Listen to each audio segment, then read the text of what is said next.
Hello, good evening. One of NATO's key allies in Libya, the leader of military forces in Tripoli, has alleged he was kidnapped and interrogated by the CIA and then turned over to Gaddafi.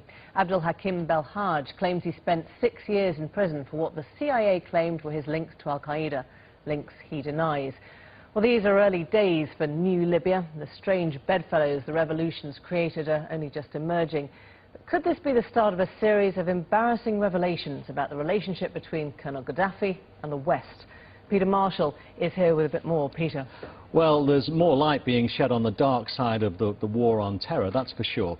30 years ago, of course, Islamist fighting groups were America's great friends, fighting the good fight against the Russians in Afghanistan. 10 years ago, that all changed with the war on terror, and the enemy's enemy, Colonel Gaddafi, became the great friend. And now that's all changed again, and we've got a former jihadist leading the fight against Gaddafi's forces in Tripoli, but he's revealing some embarrassing secrets.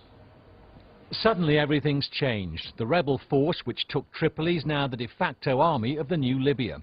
The man who led them is Abdul Hakim Belhaj. Today we are witnessing a new revolution, which everyone is happy about. But the hero of this revolution, championed by NATO and America, has also said that just a few years ago he was being tortured by the CIA. Back in the 1990s, Belhaj led an Islamist guerrilla group fighting to overthrow Gaddafi. Then the Americans lent Gaddafi a hand. According to Belhaj, he was first detained at an airport in Kuala Lumpur, Malaysia in 2004. From there, he was taken to a secret prison in Bangkok, Thailand, where he says 2 CIA agents took a direct part in his torture. He doesn't give details. Days after that, he was handed to the Libyans, a gift from America to the Gaddafi regime. He was to spend 6 years in Tripoli's notorious Abu Salim prison. The CIA-Libya relationship is no surprise to Omar de Gaius. Libyan-born, he was locked up in Guantanamo Bay, and in September 2004, 2 Libyan intelligence officers turned up as his interrogators. He said that your real enemy are not the Americans, we are your real enemies, you are our enemy. And they said things like, we will kill you when you're back, we came here to take you back to Libya, your real problems are in Libya where we will kill you. Clearly you're like the sun, you're in opposing Gaddafi regime and you're an enemy to the revolution and things like that. And they were making all sorts of threats. Were you worried? I was very, very worried because the Americans kept threatening with handing us to the Libyans. 6 years ago, Newsnight corroborated his story about Libyan agents in Guantanamo by following the logs of a CIA plane tracked from Washington, D.C. to Mitika Airport, Tripoli, and back to Guantanamo Bay. So how are the old enemies and the new friends feeling now about this relationship with the Allied forces involved in Libya's revolution? Tim Huell is in Benghazi for us. This young man I interviewed alongside his father earlier this year in the eastern city of Derna is one of hundreds who were jailed after fighting abroad against America. Though like most others, he says he wouldn't do that again. I went to Iraq for love of the country, to sacrifice myself because of what happened in Abu Ghraib jail and because of the occupation.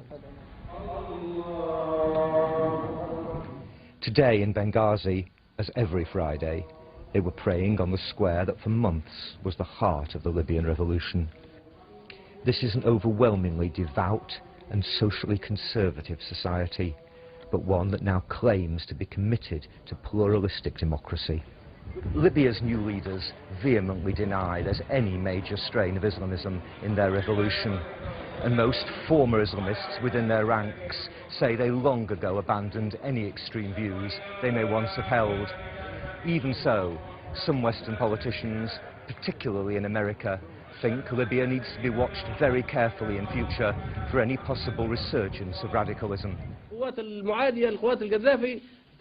It was the murder just over a month ago of this man, the rebels' commander-in-chief, Abd Fattah Yunus, that most alarmed Libya's Western backers and many within the country.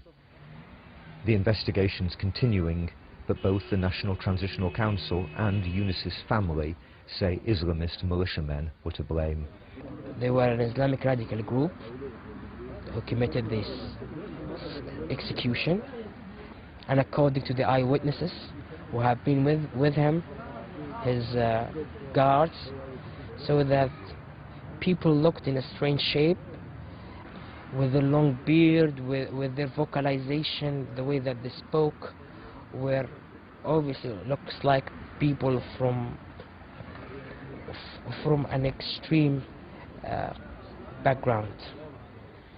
No one's yet sure whether the Transitional Council can control radical groups or how far it may go to co-opt Islamists into its vision of the future.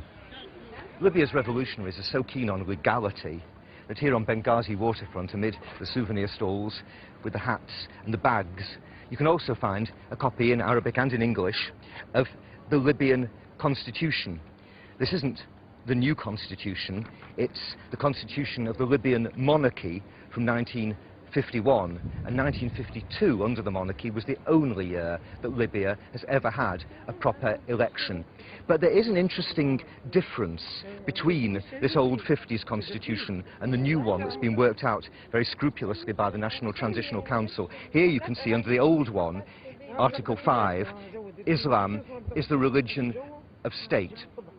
Now, under the new draft constitution, that's rather amplified to say that Sharia, Islamic law, will be the primary source of all future legislation here. That's a distinct difference that some people feel is a concession to Islamists. Tim Huell reporting there from Benghazi. We can speak now to Michael Scheuer, the former head of CIA Bin Laden unit in Washington. And from Edinburgh, Ming Campbell joins us, the former leader of the Liberal Democrats. Gentlemen, thanks very much to you both.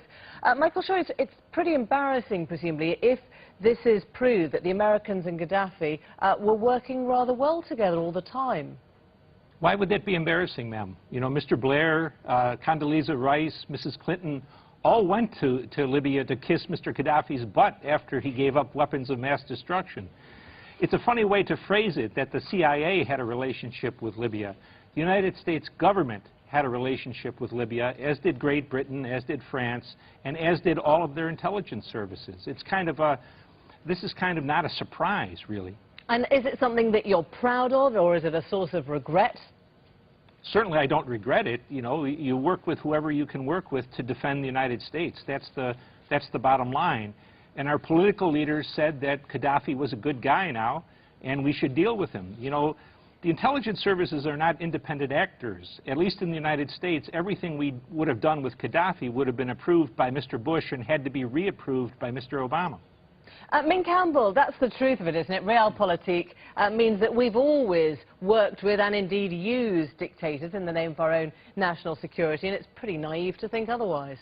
Yes, but look, if you take the parallel of Iraq, we supported Saddam Hussein when he was using chemical weapons against the Iranians and indeed against his own people.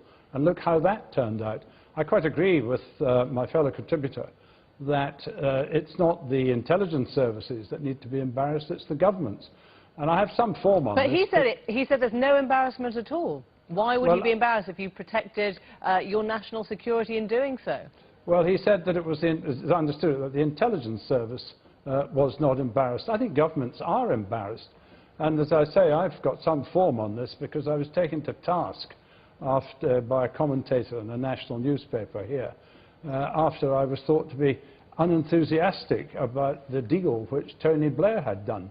Of course you have to do deals often with people whose methods and whose philosophy you don't like.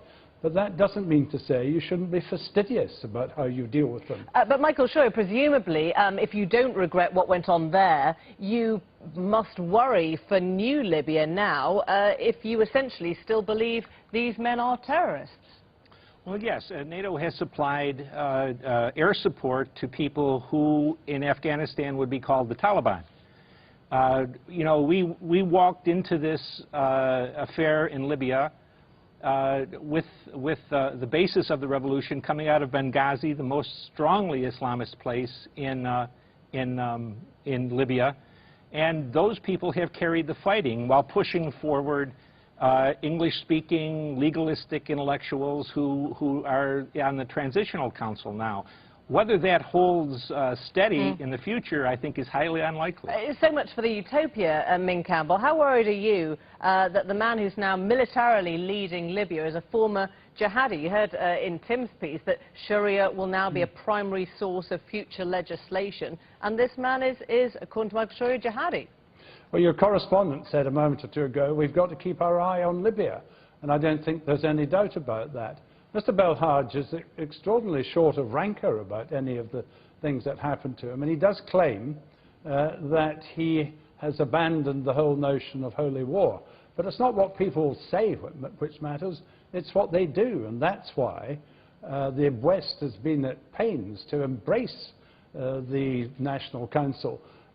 Why else was there that meeting yesterday in Paris when we were trying very closely to embrace the leaders of the new Libya in order to ensure that we have some influence in relation to their promises to accept, adopt and implement pluralism. Michael Sharia, do you believe in retrospect that rendition was the wrong policy?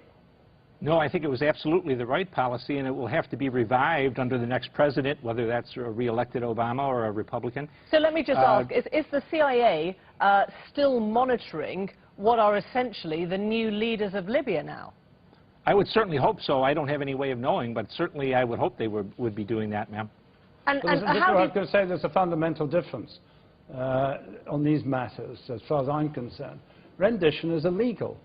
It's illegal in international law, and it's almost certainly illegal in the domestic law of the countries in which it's practiced. And if you accept that rendition is a legitimate means of conducting the campaign against terrorism, then you're giving away an enormous amount of your moral authority.